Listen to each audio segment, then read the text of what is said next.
up. Yeah, headlines are there. Well, we'll see. We'll see if they're ready. Okay. Let's get it in 5, 4, 3. Yummy like a gummy bear.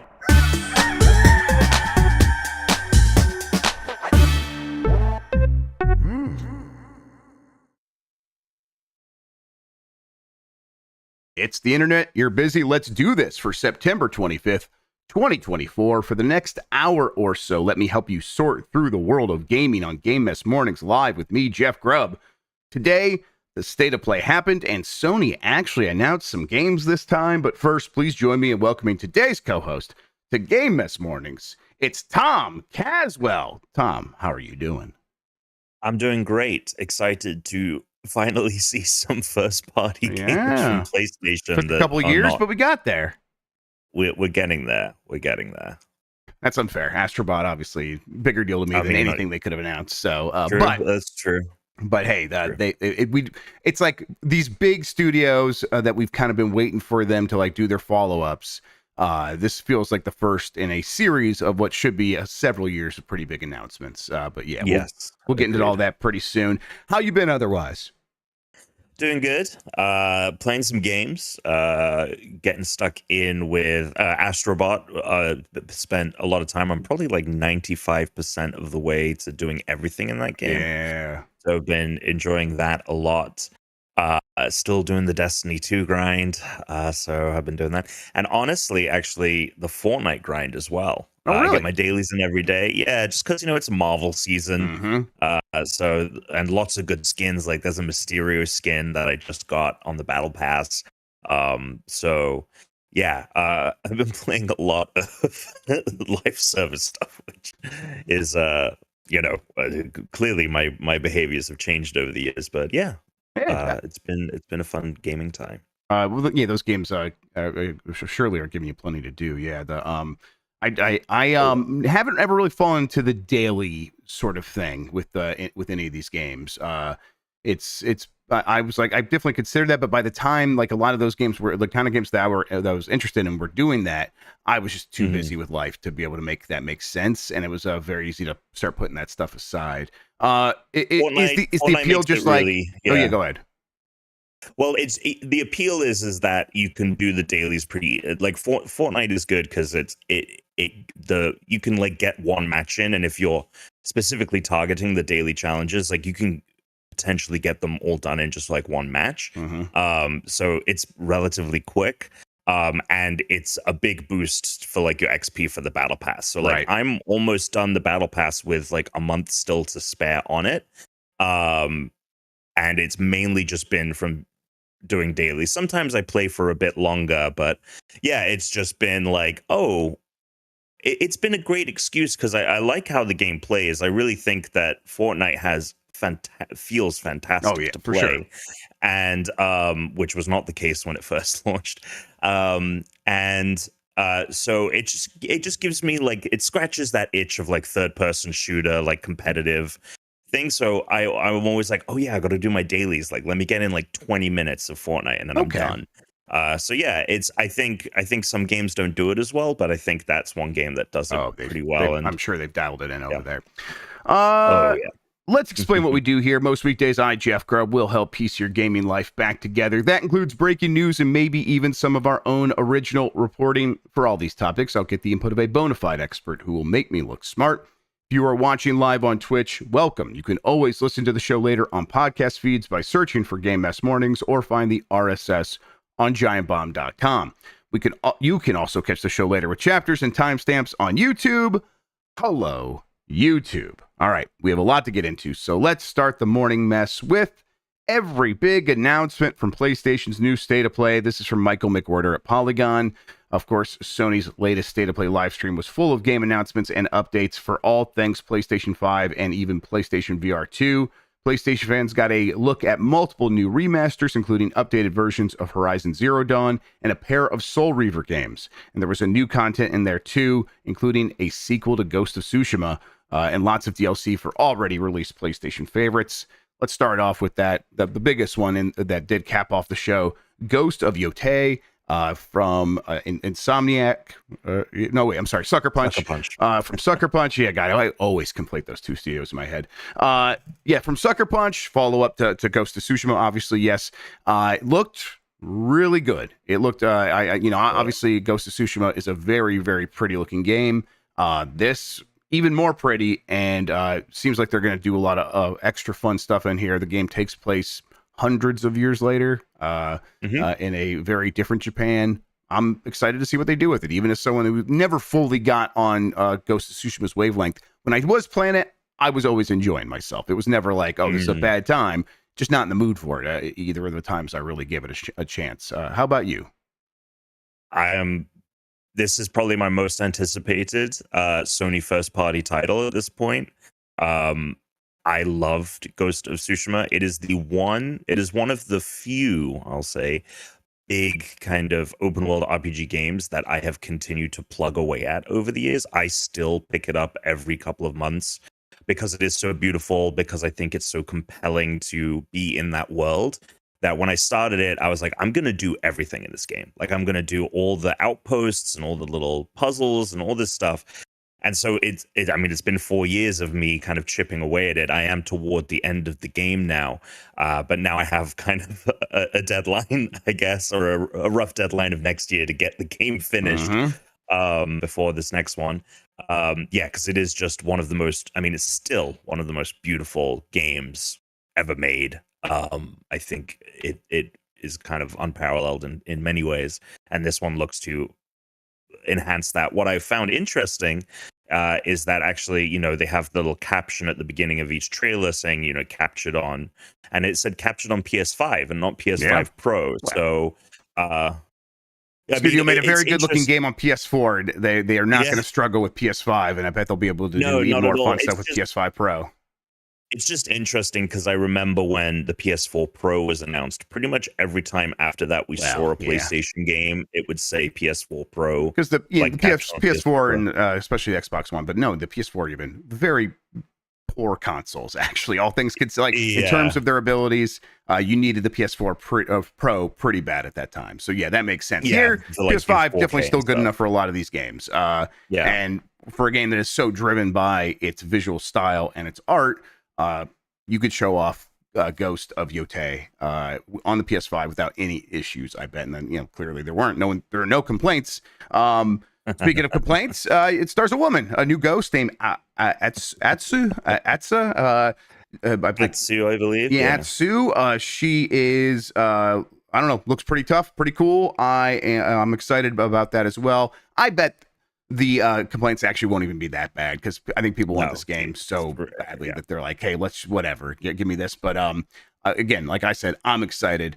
What do you think they're setting up here for a story? Or will it be very similar to what they did last time? Do you think they'll take some risks on that side of things? I think it'll actually be very different, especially not only because we're jumping 300 years into the future. We see at the very end Atsu wielding a rifle, so technology has advanced in many ways, and has become more bohemian. And the interesting thing about Atsu that we've been teased. New York Times actually had a piece go out. They got kind of an inside look at the game. And they describe Sucker Punch describes it as an underdog revenge story. Now, of course, Tsushima, which featured Jin, was a revenge tale as well. But the interesting thing there is Jin came from a renowned clan. He came from wealth. He came from, and obviously, like at the beginning of the game, he kind of loses all of that, but he still has resources and connections that help him move through the game and get him from point A to point B as he kind of wages this war against the Mongol army.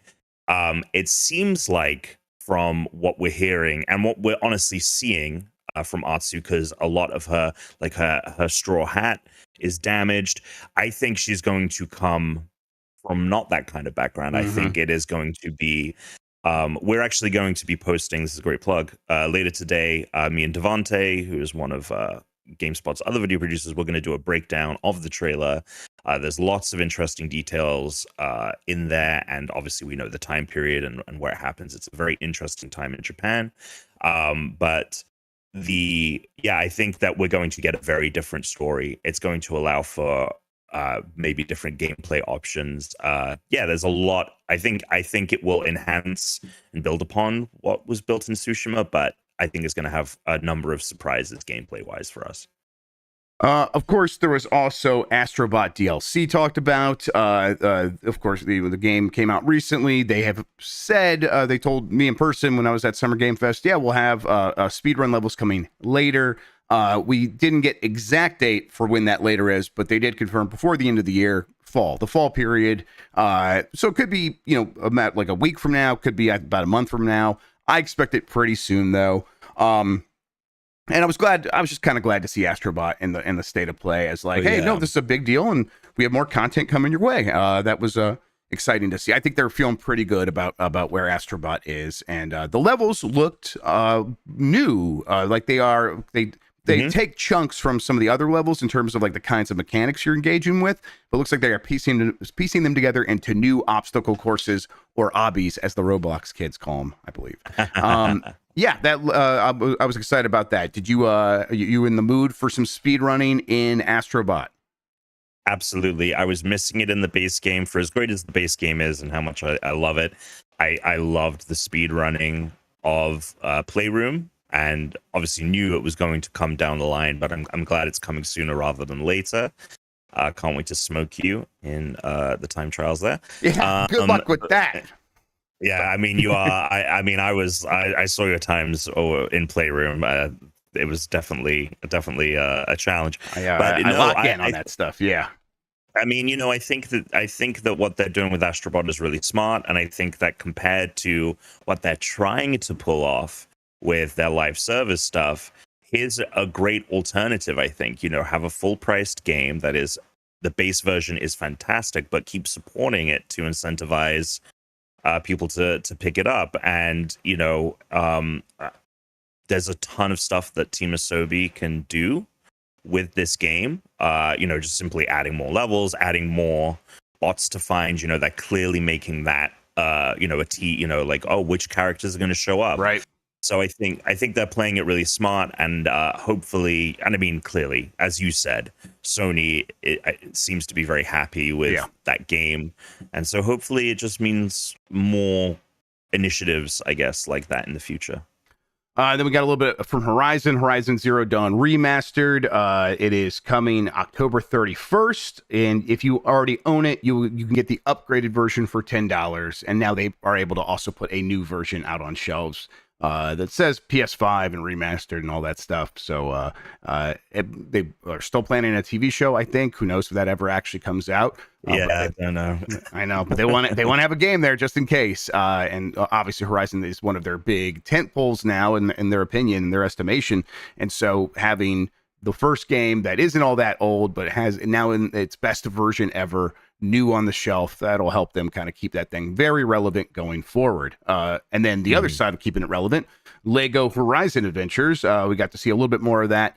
I played this at Summer Game Fest. I continue to think it looks really fun. I'm a big fan of the Lego Star Wars humor, but Lego humor, the way that they adapt things, and those Lego Star Wars TV shows, some of the specials as well, but especially the TV shows that they did kind of in that in between time, really, really funny. They have a really good sense of humor, and a lot of that is happening here as well. And it turns out like that kind of serious story of Horizon, pretty ripe for ribbing with that, where something tragic is getting referenced, but they're doing it in a fun way and in a way that makes it feel like, oh, they know how kind of serious they take themselves, and now the fact that they're couching it in all this nonsense makes it a good time. So yeah, I don't know, what'd you think of the remaster and Lego Horizon Adventures? Yeah, I mean, the remaster,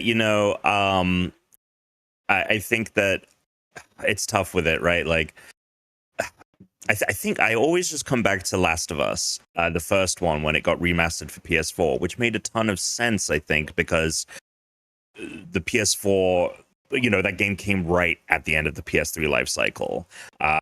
And so, I don't necessarily fault them for thinking like, oh, let's do another Zero Dawn remaster. And clearly they're trying to do, as you said, this thing where they're trying to make these franchises just have constant Yeah, content coming out evergreen, from them, yeah. whether it's remasters, spin-offs, TV shows, movies. You know, the New York Times interview goes into that about Ghost of Tsushima, which is getting a movie adaptation from Chad Stahelski, who did John Wick. John Wick, yep.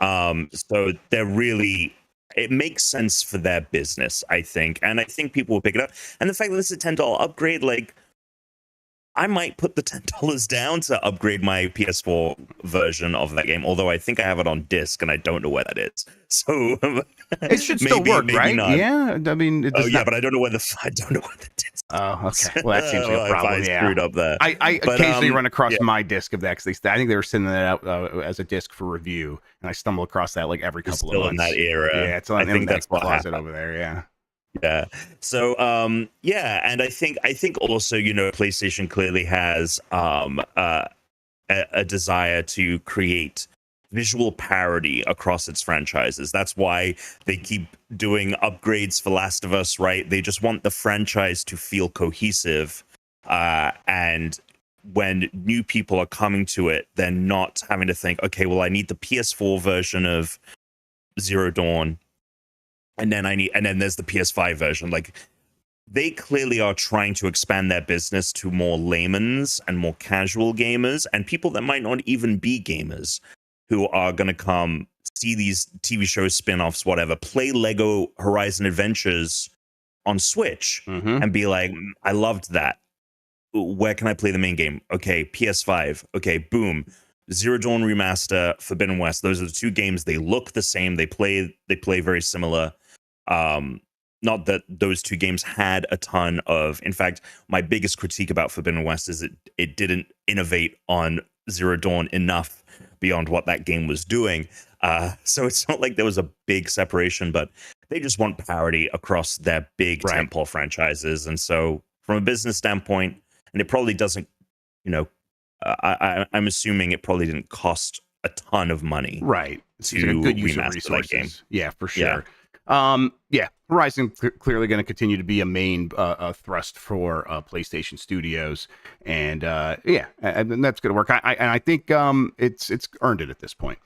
All right, I'm going to pick up the pace. Still plenty of games here. Monster Hunter Wilds did get its release date, February 28th, 2025. Continues to look fantastic. Dynasty Warriors Origins also got its release date. It is coming January 17th, 2025. Yes, and it's coming to PS5. Yeah, that's right there. It should also be coming to PC and Xbox Series X as well. The Midnight Walk, which was sort of a stop motion claymation looking thing, looked very good. It's from the people that made Lost in Random. It's coming to PS5 and PSVR 2 in spring of 2025. Hell Is Us, our first look at gameplay footage from this game. It is coming to PS5 in 2025. It's a dark action adventure game set in a war-torn country. Palworld is now on PS5 in most places. It's not available in Japan, actually, because of the lawsuit there. We'll talk maybe a little bit more about that. Alan Wake 2, The Lake House, looked very good. A really good look at this. What'd you think? I'm so stoked. I love Remedy, one of my favorite studios. I am highly anticipating what they're putting out next. Control 2, all of that. To see the Alan Wake 2 DLC kind of be the inverse of what one of the Control DLCs was, where it was you had Control and then it had an Alan Wake spinoff. This seems to be the Control DLC for Alan Wake 2. So this is exactly what I want, and I cannot wait to play it. All right. Yeah, that's coming October. They didn't give an exact date though. So October, we'll see here pretty soon. They will probably have their own time to talk about the exact date. Probably mid to late October though, if they're not talking about it quite yet. The Last of Us Part 1 is now on PS Plus. Legacy of Kain, I think Blood Omen is also on there. Then Legacy of Kain, Soul Reaver 1 and 2 Remastered got confirmed finally. This is from Crystal Dynamics and Aspyr, Legacy of Kain. It looks really good. It is coming in December. Yes, in December. No mention of Working Designs, which is one of the teams that did also work on this, but I think they did a lot of the writing and the voice acting. So they might be re-recording that stuff. So could feel like a pretty new game for a lot of people. Interesting. Yeah, I'll be ready to see more about that. Stellar Blade. All I know about Legacy of Kain is Tam won't shut up about it. That That's is it. definitely what we all know at this point. We're getting more Stellar Blade, a new photo mode, and they confirmed DLC for the game and a PC port will also be coming. They are also including 2B from Nier Automata. So of course they are. They've been that those two were Yoko Taro and the people responsible for Stellar Blade were kind of having a bromance before the game came out. So not surprised. Also 2B, I think Marino mentioned it, has been in something like 19 games or something like that. It's kind of wild out there. Lunar Remastered Collection, classic role-playing games Lunar Silver Star Story Complete and Lunar 2 Eternal Blue Complete are coming to PlayStation with enhanced graphics, audio, and quality of life improvements. That's happening in spring. Classic JRPG franchise. I have a lot of friends who are big fans of this series, and then now a lot of people are going to get a chance to play it. The anime cutscenes that were kind of a big deal on Sega CD, they've even improved those, and those look kind of modern as well. It's pretty impressive. Teenage Mutant Ninja Turtles Shredder's Revenge, more DLC coming for that. And then Metro Awakening is a PSVR 2 game coming November 7th. Are you surprised that they still are showing off games for PSVR 2, or is it kind of like, well, they gotta?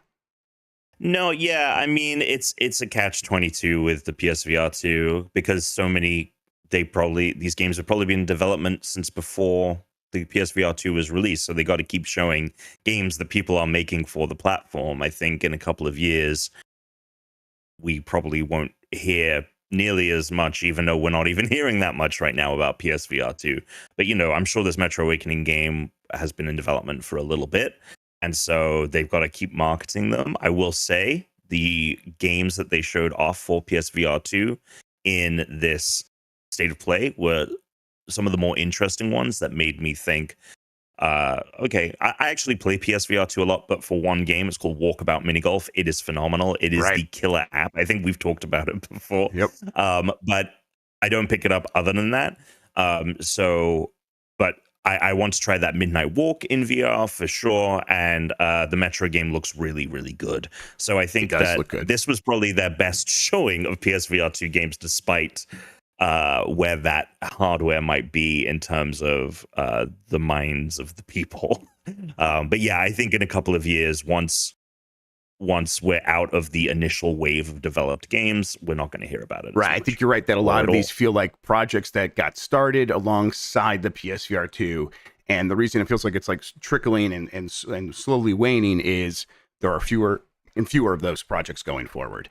Real quick, Sean linked me to this from the Nier game Twitter account. It is them quote tweeting the announcement of the Stellar Blade Cross Nier Automata project.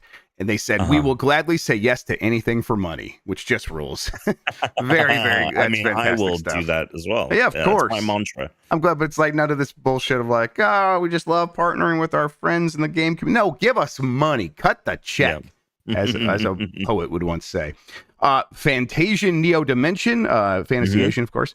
Miss Walker's very cool looking role-playing game is breaking free of its Apple Arcade confines, coming to PS4 and PS5 on December 5th. Continues. This is the one that had the model backdrops, right? They it's such a cool idea. It's a good game. It's actually a very good game. Yeah, it was one of the launch titles for Apple Arcade. I played a ton of part 1, and they actually released it in 2 parts. This is the complete game. It's an excellent game.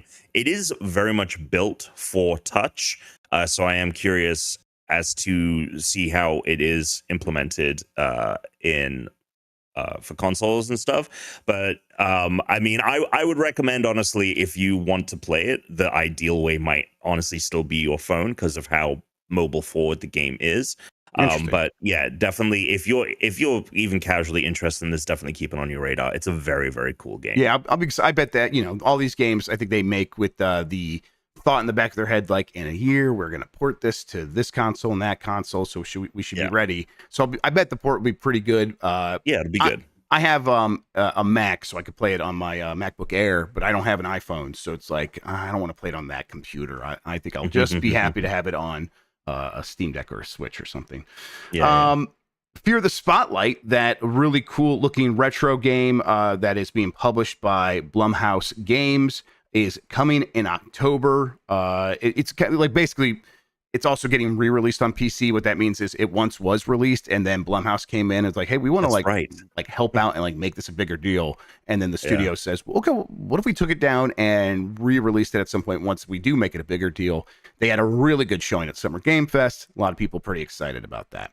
Arc Age Chronicles is coming to PS5 in 2025. It's a new online original RPG set 50 years after the original game. Or no, this is a single player RPG set 50 years after the original online RPG.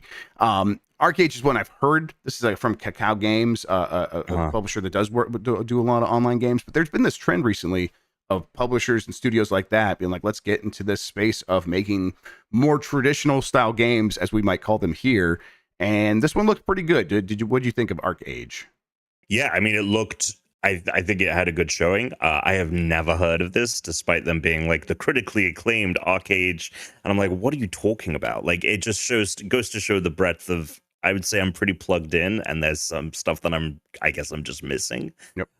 But yeah, no, the only catch I would say with this one is like there's a lot of games that kind of starting to look like this now. I think the biggest comparison is Crimson Desert, which is the solo spin-off of the critically acclaimed MMORPG Black Desert Online.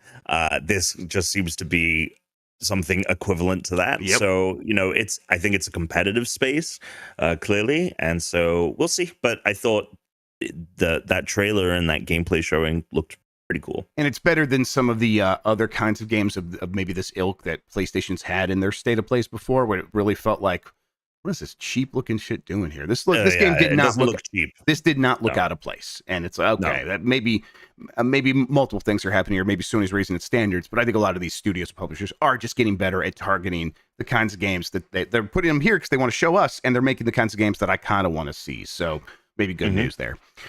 Dragon Age the Veilguard got a really good sort of just gameplay trailer. The game's still coming October. Yes, long October 31st, but it did look like they're showing off the stuff that like, okay, that looks like a real Dragon Age game, and I bet people are going to be pretty into it. I don't know what's your sort of like putting your finger on the pulse of Dragon Age and how you think you're going to feel when the game's actually here. I mean, I think I'm personally going to enjoy it a lot. Yeah. It seems to be doing everything that I would want for a Dragon Age game, because I felt like in previous incarnations, like a lot of people did, the combat and like there were just like things about it. Like I'm way more into the fast paced, like twitchy kind of combat, and this is playing to that. I think it was weird to like I said, to have such a long demo, especially when we've now seen so much of this game. People just had previews come out. I also think it's weird to like have this big trailer for a game that is probably going to sell way more copies than the Horizon Zero Dawn remaster, which comes out on the same day. Although PlayStation's initiative with that is very different, right? Like they're just like, here it is, the remaster, pick it up when you want it. They're probably not thinking, oh, there's going to be sell millions of copies in the same day as Dragon Age. But yeah, I thought it was a bizarre showing, honestly, as cool as it looked. I'm personally very excited for it. I think the previewed very well. A lot of people are very excited for it. I know Dragon Age fans, and there's a bunch of, for lack of a better word, politics around this game. But I think it's going to be a banger, and I think it could potentially, if it's living up to what people are saying in previews, could be a Game of the Year contender. So very excited. Yep, I'm right there with you. It looks very promising. Towers of Agaspa. Towers of Agaspa, the action-adventure builder fantasy game, challenges players to rebuild their civilization and the ecosystem while maintaining a balance between the two. Launches in early access in November. Interesting that more early access games launching on PlayStation, something that they have done in fits and starts here and there. Hitman World of Assassination VR finally coming to the World of Assassination update for everything, and compatible with PSVR 2 this December. That's always a fun, silly time, mostly that I like watching someone else do. And so Dan's got the PSVR 2. Maybe we'll have him go in there and just do some dumb stuff. It'll be a good time. Another example of a great reason to pick up the PSVR 2 in this presentation. Yep. Yeah, excited for that. And then PS5 Chroma Collection, they showed off a bunch of new shells and controllers that are very shiny and sparkly and purple, and I thought they looked mostly very handsome. Not that like I'm no longer in the I should get another controller. I've got 4 dual senses now, and I am probably going to end up here with 5 or 6 as this pro stuff happens and the 30th anniversary stuff happens. So when I see these, it's no longer like, oh, maybe this is one I should get as my 4th one. It's like, well, no, I'm good now. But I did think they looked pretty good. What you think? Yeah, I mean, they looked fine. They looked very similar to the Rare Earth collection or whatever the one they showed off last year was. It didn't. Look, you show me the beautiful OG PlayStation Gray 30th anniversary collection, and then you come out with this. I'm like, well, I'm good. I will pay a premium for gray. What is this beautiful horse shit? Get it out of my face. This beautiful teal. We all know gray is the most expensive color. Yeah. So go ahead. Tom, my favorite color is gray. What does that make you feel? People get mad at me when I say that, but it's true. My favorite color is gray. I think it's an interesting pick. I'm not even trying. I don't want that to be a response either, because that makes it. Oh, wait, look at this pick me girl over here. I just like gray. But people will be like, "That's not a color; it's a shade." I'm like, well, it's a shade of a color. Like, yeah, that's just look. It's clearly the best looking PlayStation 5 you can get. So like. Exactly, and I'm with you. It's a great color. And I think I don't think it's technically a color, but we're not going to get into it. It is definitely a color. It's just also a shade. Come on, it's colored. Is that the poll for this week? Is gray a color? Yeah, we could do that. That's a good idea. That'll be a lot of fun. I'll love the response to that. All right, so let's you know what? Let's take a break. When we get back, let's get into all of the other headlines we had for today. Right after this. Are we actually pausing for ad, or is it? It's just that we're just going to come. Yeah, we'll just come right back into it. Gotcha. Cool. All right, we're back. Rocksteady is reportedly working on a new Batman game. We'll see, but I mean, God, if I were them, I would too. This is from Zuhad Ali at The Game Post. Could The Dark Knight be returning? Rumor has it that Rocksteady is working on a new Batman game with Sony potentially looking to secure exclusivity. It's been over 9 years since Batman took his last flight in Rocksteady's iconic Batman Arkham series. The studio set a new standard for superhero games with Batman Arkham Asylum back in 2009, delivering a unique blend of immersive storytelling, blah, blah, blah. But this rumor came from Special Nick on Twitter, Nick Baker from Xbox Era. And he's like, I've heard that that's what they're working on, and Sony's going to try to get the exclusivity rights. It is, if that's happening, it's like so early, like so very early that we are probably 5 years away from even maybe seeing it. And then, of course, a lot of things can change between now and then. But let's set all that aside. This is the right move, right? Yes, I would have said a couple of years ago that it wasn't, but after the Suicide Squad blunder, it absolutely is. Just go back to what you do well. I think the answer is give people what they want, but in a way that surprises them, which is kind of how you have to operate in fandoms and when you have a niche that you've established for yourself. So do Batman, but maybe not necessarily Arkham, right? Maybe Batman Beyond. I think that's the one that comes to mind first for me too. And everyone will forget that the Suicide Squad debacle. That game, I think, would single-handedly almost right the ship for that studio. And it's unfortunate because it's just heartbreaking all around, and it's not even like a Rocksteady exclusive problem that they found themselves in. But yeah, unfortunately, they're in this position that it is, like you said, take it and innovate it. It doesn't have to be Batman Beyond, but that's the if they're in a position where they're like, we have to do a slam dunk Batman game, like that's the pick. I mean, I think it is, like you said that immediately in chat, even before they like that it registered on the video live. People in chat were like, Batman Beyond, Batman Beyond, and then you said it, and everyone's like, I would buy that in an instant. I think it is, like you said, the slam dunk. And why? I mean, and it's a slam dunk because it's something that people want, but it would be more Batman, but different. And you could do a bunch different. You could do a bunch of fun, new stuff playing around in that space. Gotham can look very different. You can reset the world. It could be a new timeline. Obviously, a new art style plays into the look of the show. Right. Like it doesn't have to look like the previous Arkham games. So I think that just having that be so separated from what the Arkham series is a great way to like. It would probably be exciting for them because it would be like, oh, we're not just going back to make another Batman game. Like we are changing the game. And I mean, look, I think it's slam dunk idea. Rocksteady, if you want it, 10% royalties on all sales of the Batman Beyond game. Which Grubb and I will split. We're not going to get greedy. Yeah, we get it. We understand. Grubby. Yeah, we're not. Hey, wait, only I'm allowed to say that. We're not going to get grubby. There you go. Yeah. Hey, I want Rocksteady to return. It's a studio I've definitely cooled on my like. Oh man, I just can't wait to see what they're going to do next. Over time, personally, even before Suicide Squad. But Arkham Asylum is like an all-time great game for me. Metroidvania that I just adore. And then Arkham City, I also obviously a very good game. A lot of people prefer City. Asylum was the special one to me. I think that they can definitely recapture that magic. And part of that would just be, if you make us forget about Suicide Squad, that'll be a big win. And they can do that here pretty easily. Now, and then 5-6 years and hundreds of millions of dollars of development. But easy enough compared to like maybe trying to forcing some other new thing to work. That's not the path here.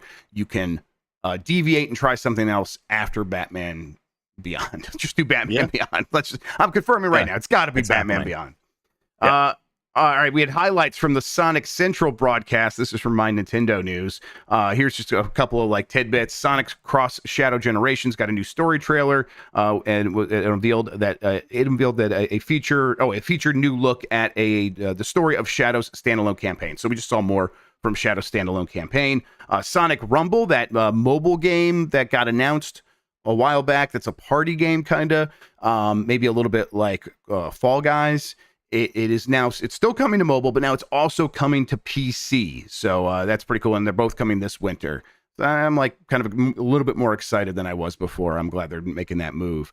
Sonic Dream Team is getting a new playable character that will be arriving in the mobile game later this year. That's the one that is currently still, I think, locked to Apple Arcade. Chow is that's a good one. That one. Yeah, that's. Did you try it? Because I haven't tried it yet, but I have it on MacBook. Yeah, it's I mean, that's a million. They're coming out with Sonic mobile games left and right. Right. That one is genuinely very good. Didn't play a ton, but definitely messed around with it. Yeah. Chow Tales. Sonic Team announced a new animated web series, Chow Tales. It is Chow, right? Because I think so. Which will include 8 episodes of whimsical shorts featuring the adorable fan favorite Chow. Sonic the Hedgehog, DC and Warner Brothers. Huh? Who could forget everyone's favorite character? Of course, the fan favorite Chows. Sonic the Hedgehog. Have you heard about this one, though? Sonic the Hedgehog, DC, and Warner Brothers kicking off in 2025. The DC Cross Sonic merchandise collaboration. It launches with an all-new 5-issue comic series published by DC Comics. The merchandise will be developed by Sega and WB, spanning numerous categories, including apparel, toy, and more. Will follow in late 2025. Basically, I think it's like Sonic is Batman, or like Shadow's Batman and Sonic is Superman. Like that's what they're doing here. I mean, great. I think it's horseshit, because if I want a T-shirt that's like says Superman and then has a picture of Sonic and then it like has some quote from Lord of the Rings, I want to get it from a knockoff T-shirt stand in at the mall. Yes, or in the streets of Los Angeles when we're there for Summer Game Fest, and I go over to Skid Row. That's what I want. Don't make this official. Come on. Yeah, I agree. What else here? Oh, partnerships. Sega revealed a variety of partnerships they will be collaborating with this year and to create a wide range of all new Sonic themed products and experiences, including Lego, Topgolf, Jack's Pacific, PDP, First Four Figures, HGC helmets, Luis de Guzman, and Bushiroad Creative. Topgolf. What the? Am I gonna go hit Sonic? Well, Sonic Spinball themed golf balls at Topgolf. I'll do that, I guess. There was also a little bit more Keanu Reeves joining Sonic Cross Shadows Generations. This is from Nintendo Everything. Keanu Reeves is coming to Sonic Cross Shadow Generations. It's been announced. This is part of a newly revealed Sonic the Hedgehog 3 movie pack DLC. The new DLC will let players experience levels inspired by the upcoming film. The Sonic the Hedgehog 3 movie pack for Sonic Cross Shadow Generations launches on December 12th, 2024. I love this. I love a movie pack DLC inspired by stuff from the movie that you're putting in the game. Sega's ahead of the curve here. Like, Nintendo could never do this. They wouldn't. They wouldn't. They probably feel like there's no need to do it, but they should. I think like if there, like, imagine if there was a Super Mario Brothers the movie Kingdom game in Odyssey as DLC. Like that would have ruled. But I don't know. What do you think? No, I mean, I think it's what the Sonic fans wanted, right? Dumb shit. Ever since we knew Shadow was going to be in this movie, they announced Sonic X Shadow Generations, and they were kind of very much lining up with their release dates. I think people thought like, oh, wouldn't it be great if there was some crossover content there? And there is, and Keanu is voicing. I'm assuming it's new lines, or I don't know how that necessarily works, whether they're just pulling stuff from the movie and saying like, oh, Keanu's voicing Shadow in Sonic X Shadow Generations. I'm stupidly kind of in a weird way excited for this game. I think it's going to be fun. I did not, Sonic Frontiers was a tough pill to swallow. I'm not even a huge Sonic fan, but like, I booted that game up and I was like, "Oh, this is rough." It feels like an Unreal Engine demo that you see on YouTube for sure. But my kids liked it, and I thought it was. I had a fine time with it, but I just have low 100%. Expectations for Sonic. But yeah, real quick, cool I want to read this from the Jim Carrey Wikipedia. It's serious. It's a serious thing. So I'll start here. In April 2022, Carrey announced that he was considering retirement, saying, "I have enough. I've done enough. I am enough." This is a shoot, everybody.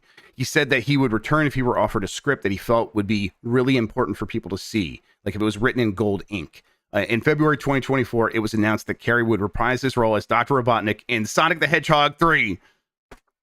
There you go. And he's playing his dad as well. There you go. So there is the movie that's really important for people to see that's written in gold ink. Everyone's always mad that superhero movies aren't represented at the Oscars. And if Sonic 3, the movie, is not represented at the Oscars next year, there will be riots in the street because of the script. Best adaptation at the Oscars next year. Streets will burn. With a bullet. Yep, absolutely. Ubisoft cancels press previews of Assassin's Creed Shadows. Some weird stuff happening here. Earlier today, Ubisoft had canceled its online appearance at the Tokyo Game Show due to what it said were various circumstances. However, Insider Gaming has learned that Ubisoft has also canceled its press previews of Assassin's Creed Shadows.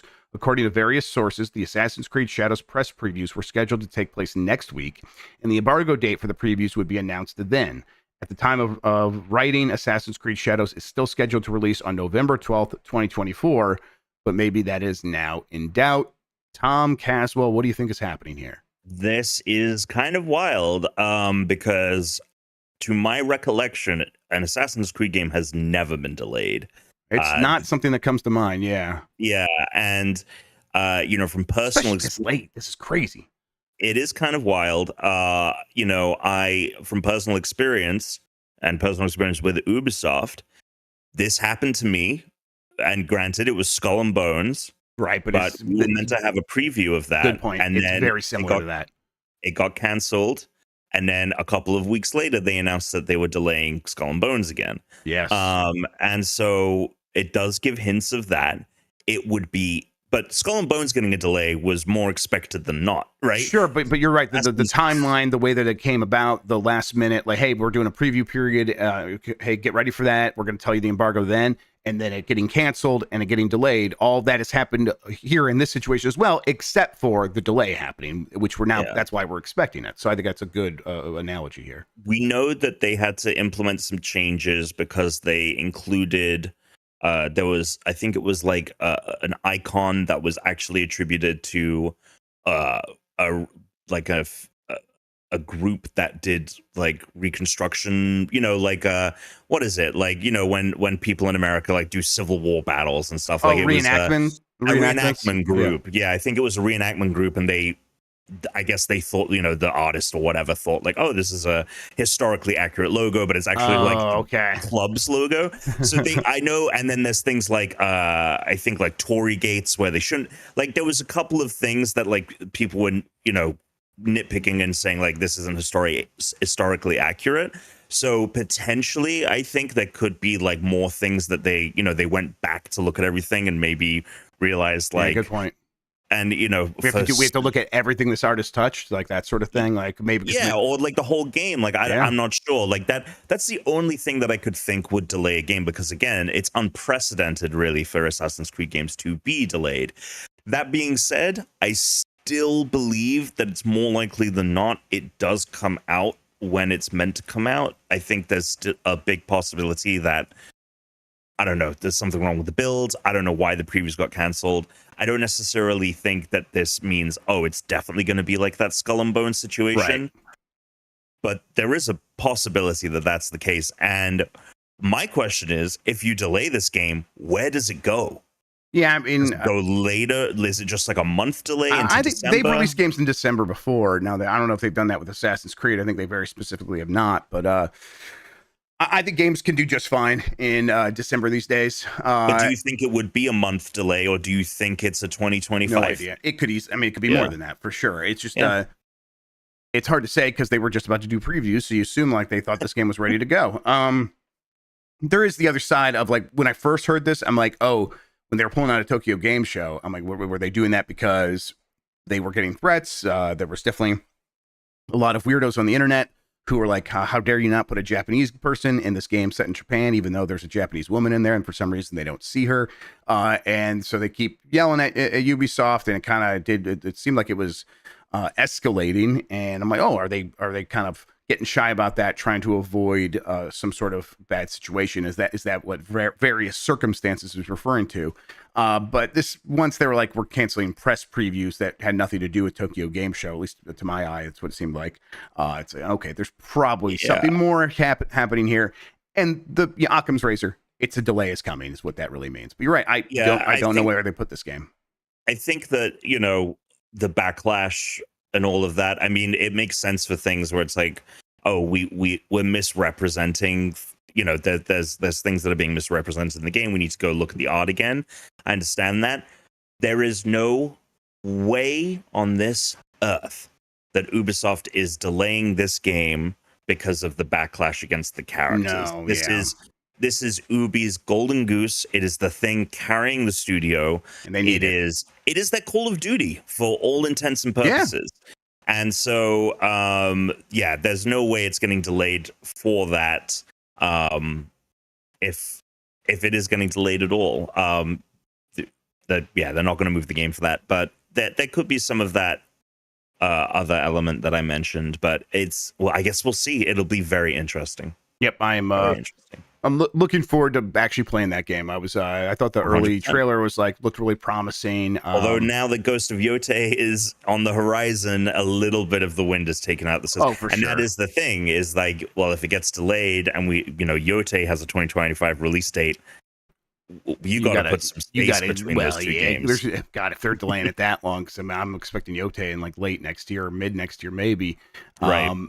Yeah, you can't be delaying that long. That's crazy, because there's a stack of other Assassin's Creed projects always in the works. In fact, they've talked about how they have exactly a dozen or something. And some of those are TV shows, and or not maybe TV shows, but like a bunch of different things. So they got to get this thing out sooner rather than later. Let's see here. Last news story, I think. Tactical RPG gem Unicorn Overlord smashes past 1 million in sales. This is from Elena Heggs at Nintendo Life. Vanillaware's outstanding tactical RPG Unicorn Overlord has reached yet another sales milestone, publisher Atlas has announced. In a blog post shared on the official Atlas Japan website, the company thanked fans for supporting the game and shared that there are discounts for the game on PSN and Switch eShop, but only in Japan right now. Atlas also shared some brand new artwork about the game, blah, blah, blah. They mentioned it has now reached 1 million in sales total. Yeah, that's pretty good. I you know, you never know with these games, especially it's like, oh, Vanillaware has done this kind of game, and now they're doing a kind of a weird tactical grouping game where you position little platoons on the battlefield, and the makeup of the platoon really matters. All this really interesting tactical decisions. Is that going to match up with what their audience wants? And clearly, yes. I think a big part of it is it still looks gorgeous. It still has the waifus, so people showed up. But then it turns out it's a game that many people did really like quite a lot. I keep meaning to get back to it. But yeah, 1 million copies sold. That's just an unmitigated success, right? That's just without any caveats. I mean, I'd be curious to see what Aegis Rim sold, because I know that had quite a number. I think they mentioned that Aegis Rim had reached 1 million in sales as well, but that was almost 4 years after its original Japanese release. Okay, so this is about par for the course. I mean, it's great. I think that you know, again, it depends on how much the game costs to make. That's going to factor into whether this is a success or not, considering that it's not on Steam yet either, though. So it's console only. That's pretty good. That's an important element. Yeah, I think that the future of the gaming industry is going to be kind of it's going to be these kind of not indie releases, but like more on the indie side that cost a substantial amount less than the AAA stuff, and they sell a modest amount of units, like 1 million. Like if Horizon Zero Dawn Remaster only sells 1 million units, that's probably going to be a disappointment for Sony. If Ghost of Yotei only sells that, that's going to be a disappointment. But I'm sure for Vanillaware that I mean, clearly they see this as a success. Oh, and, yeah.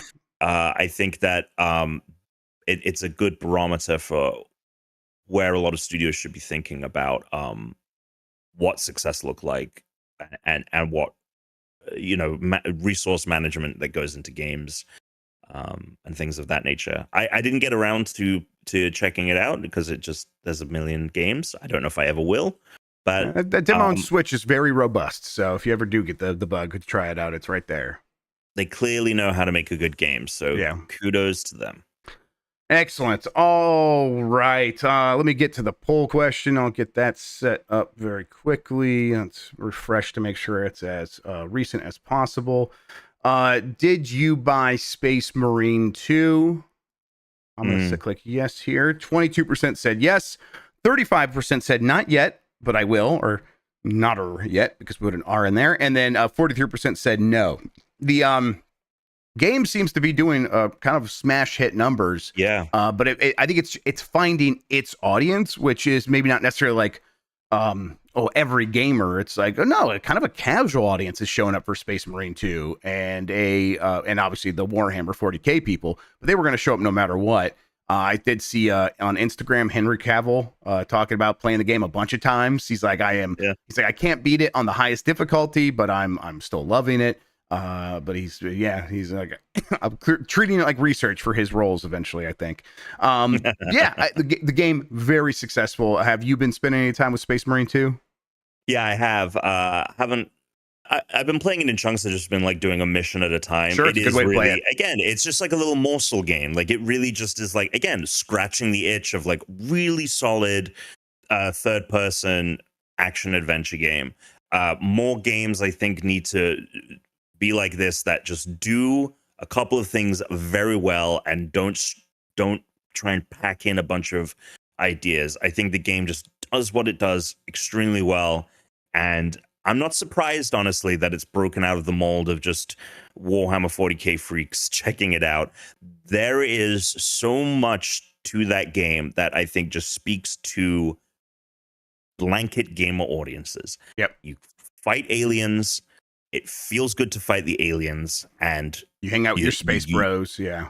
And you get the campaign done and not touch it ever again and feel satisfied, or there is that There's PvP and like missions you can run. yeah, and that clearly has become, people, the campaign I think got hooks in people, and people are like, oh, I want more, this feels so good. Here are these these spec ops missions, or whatever they're called. Right. So yeah, I'm really happy. I'm really happy because it's another example of the kind of games that I think are emblematic of what the future of video. If we're going to create a sustainable future for the industry, more games need to kind of, I think, take some of that ethos that Space Marine 2 has. Yep. Absolutely. We got a new poll question. We'll get to that here in a second. Before we do, though, Tom Caswell, why don't you tell people where they can find you on the internet, what you have going on, all that good stuff? Yeah. You can find me at Great Britom, like Great Britain, but Tom at the end if you want. However, I'll push people to go check out my new podcast / a network that I put together. It's called the Limit Break Network.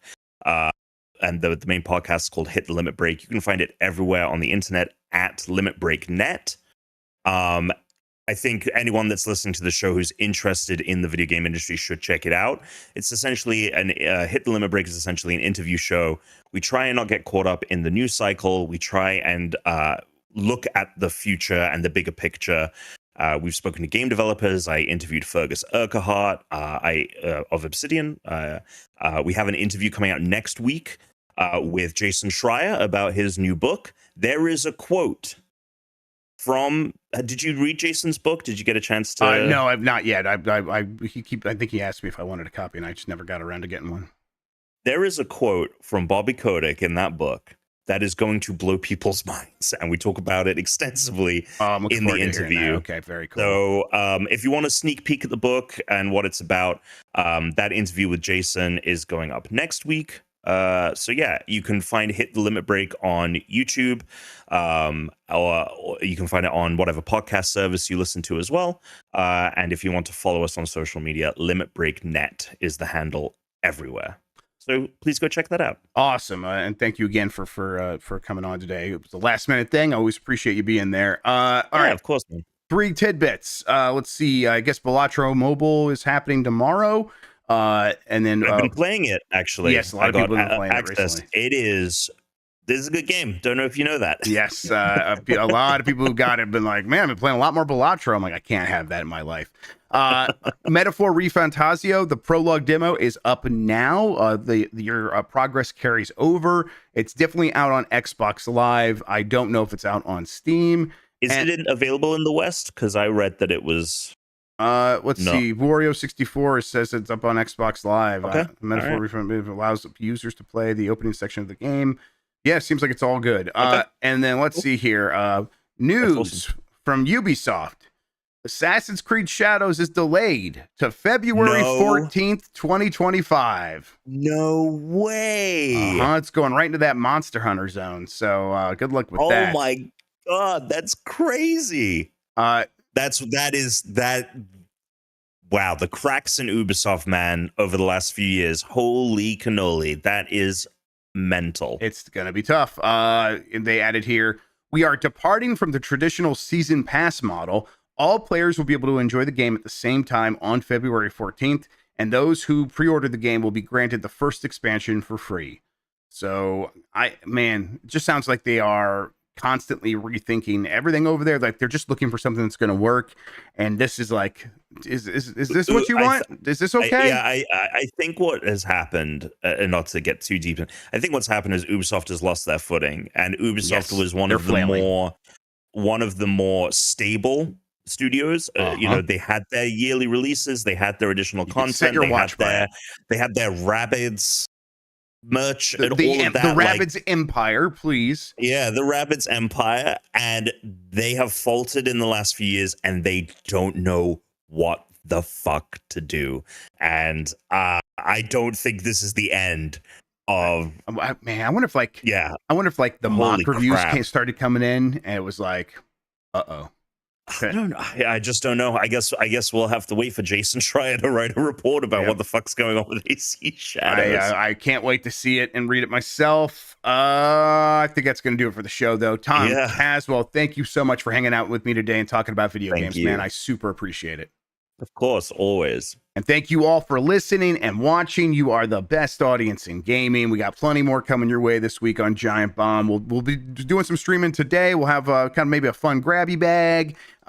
We will. I think I'm going to play Frostpunk 2 tomorrow on the website. We'll have Voicemail Dump Truck. And then on Friday, you're like, hey, wait, he didn't mention Blight Club. Dan is out of town. He's out on assignment. When he returns, should be, I think, Thursday-ish.